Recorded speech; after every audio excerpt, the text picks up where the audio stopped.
Coming up on the Roll Report, Lindenwood's men's soccer team showed off a dominating performance against Eastern Illinois last Sunday. We're joined by Lindenwood's running back Robert Giaimo as he gives us a look into his recovery process. And we'll also take a look at the upcoming games for our Lions that our Lions will be competing in this weekend.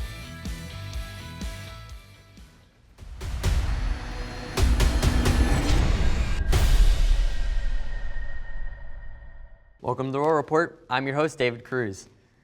Men's soccer had a dominating offensive performance against Eastern Illinois this past weekend. We start with Ethan Blake driving through two of Illinois' defenders, finishing with a one-tap to the bottom right of the net. Up the right side of the field, John Gates deflects a shot off the goalpost, and an Eastern Illinois defender settles it straight into Seb Booth for a shot on the net. Lindenwood forward beats a defender up the left and cuts a shot into the center of the net. While Illinois defenders would not let number 11 in, he finds a hole in their armor with a shot to the top right.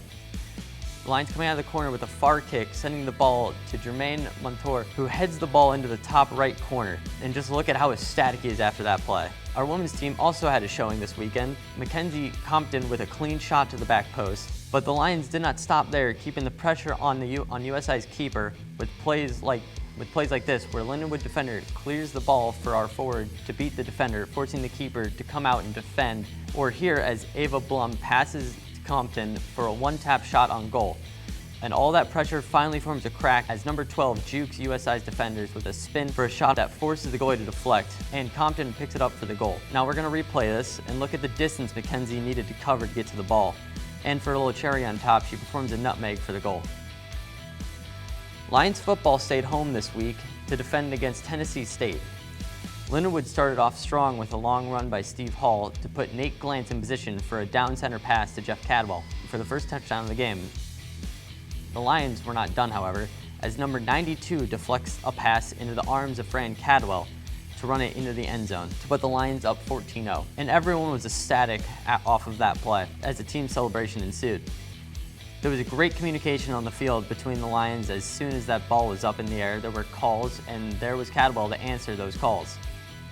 Number 8 took the ball for a far run, gaining 20 yards. It was not just number 8 that was quick on his feet, as 21 took the ball for a respective 21-yard run.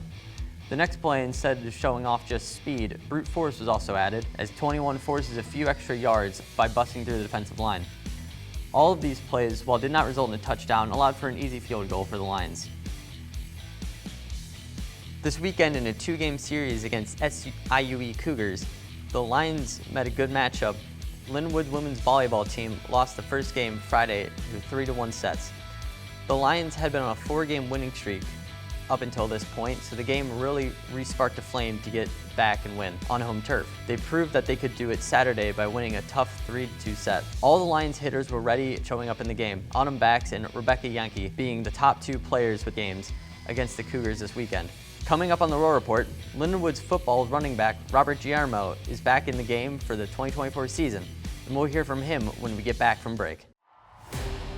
What's it like to be a student athlete in the OVC? We rise to challenges and challenge others to rise with us. We show respect. We lead by example. In the OVC, we become champions on and off the field. That's OVC Sports, and you've got to OVC it. We're back on the Roll Report to take a look into one of Lindenwood's own. Junior running back Robert Giaimo from Bartlett Unit, Tennessee, has been with the Lindenwood football team since he was a freshman. In that year, he played all 12 games and was named Great Lake Valley Conference Freshman of the Year. Giaimo earned this title with his 11 touchdowns on the season, 3 of them at Truman State, and finished the year with 742 rushing yards. An injury forced him to miss most of his sophomore year in 2022.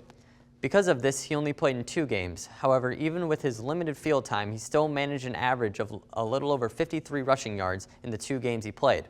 In 2023, injuries still interfered with Giaimo's playing time, but in the 5 games he was allowed on the field, he scored 5 touchdowns and boosted his average rushing yards per game to 88 yards. This was in part due to his 120 rushing yards he played. He's accomplished in the game in Western Illinois in 2024.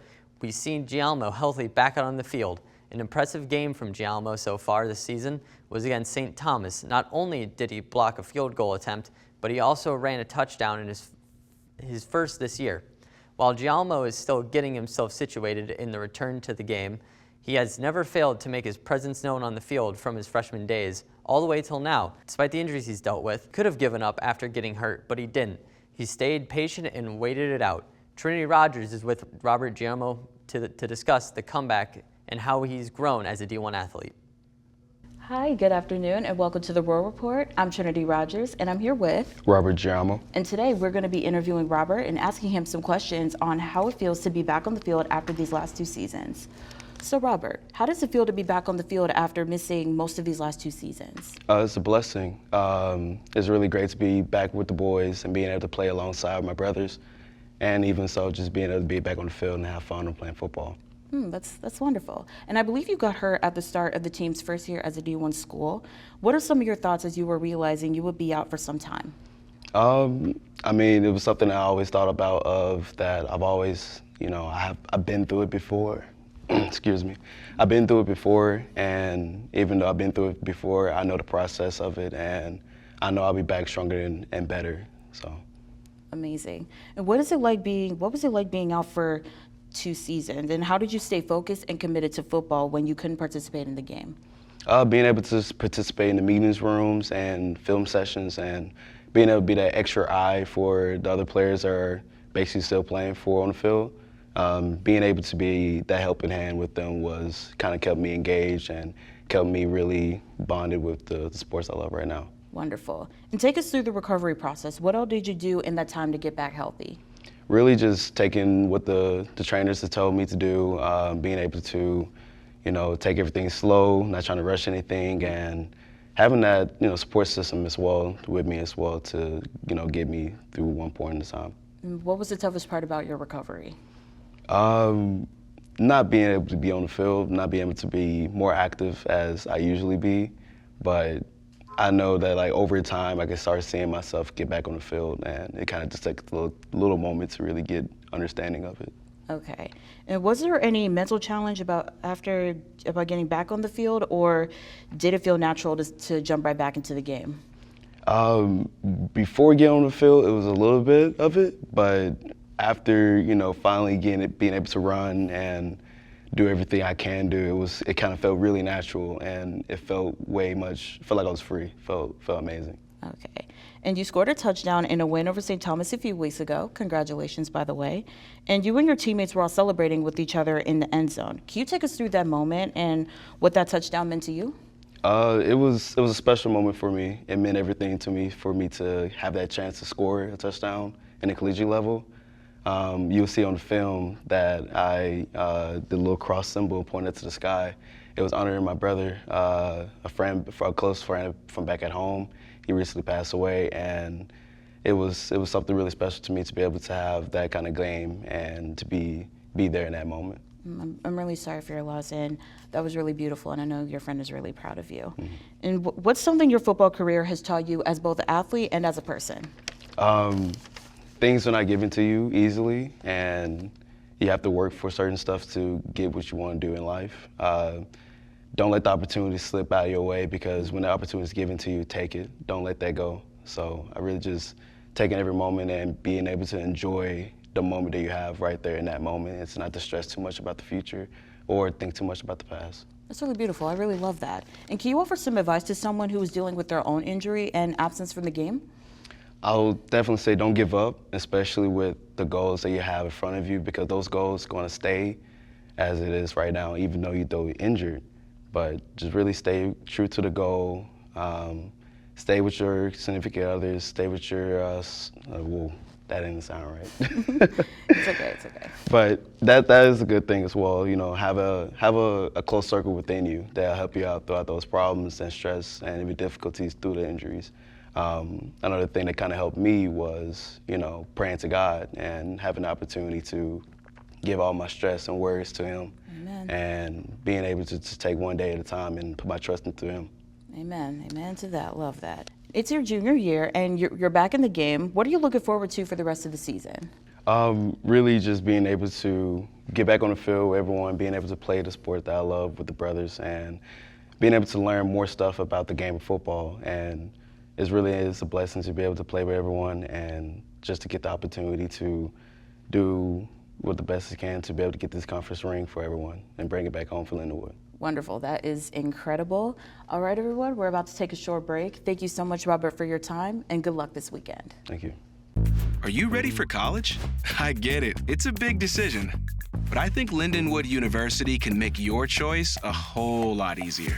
Let's start with over $30 million in scholarships and grants to make college affordable, and over 30,000 alumni working near campus to make the job hunt easier. And because we're local, enjoy the perks of campus life and stay close to enjoy home cooking. So, what do you say? Ready to awaken that lion within?